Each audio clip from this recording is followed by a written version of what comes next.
ఫైనల్‌గా మా దర్శిక పాప బోర్లా అయితే పడింది. ఎప్పటినుంచో అనుకుంటున్నాను దర్శిక పాప బోర్లా పడితే బొబ్బట్లు చేయాలని. అది ఇప్పటికి తీరిందనమాట. మేము తెలంగాణనే అయినా కూడా మాకు భక్షాలు చేయడం రాదు. అదే బొబ్బట్లు. ఇలాంటి టైంలోనే మేము పవరహస్త్ర ఉపయోగిస్తామన్నమాట. అదేనండి యూట్యూబ్. ఈ బొబ్బట్లు మధ్యాహ్నం మొదలు పెడితే ఈవినింగ్ అయింది తయారయ్యేసరికి. ఎందుకంటే ఫస్ట్ టైం కదా!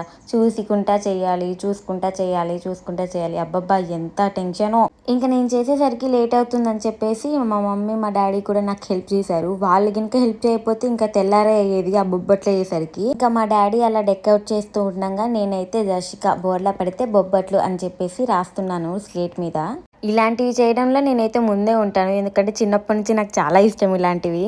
ఫైనల్‌గా అవుట్‌పుట్ అనేది ఇలా వచ్చిందనమాట. ఈ పూలని మా డాడీయే చల్లాడు. ఇంకా నేను పండుకోబెడితే దర్శిక పాపని ఫుల్ ఏడుస్తుంది. అందుకని చెప్పేసి మా మమ్మీ నవ్విస్తుంటే నవ్వుతుందనమాట. ఇంకా ఫైనల్‌గా దర్శిక పాప అయితే బోర్లా పడిపోయింది.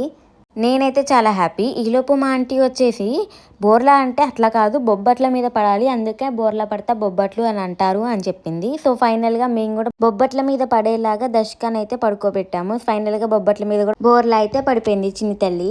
ఫస్ట్ టైం చేసిన బొబ్బట్లు ఎలా ఉంటాయని చెప్పేసి అందరికి టేస్ట్ చూడమని అయితే ఇచ్చేసాను. ఇక నా వీడియో నచ్చినైతే లైక్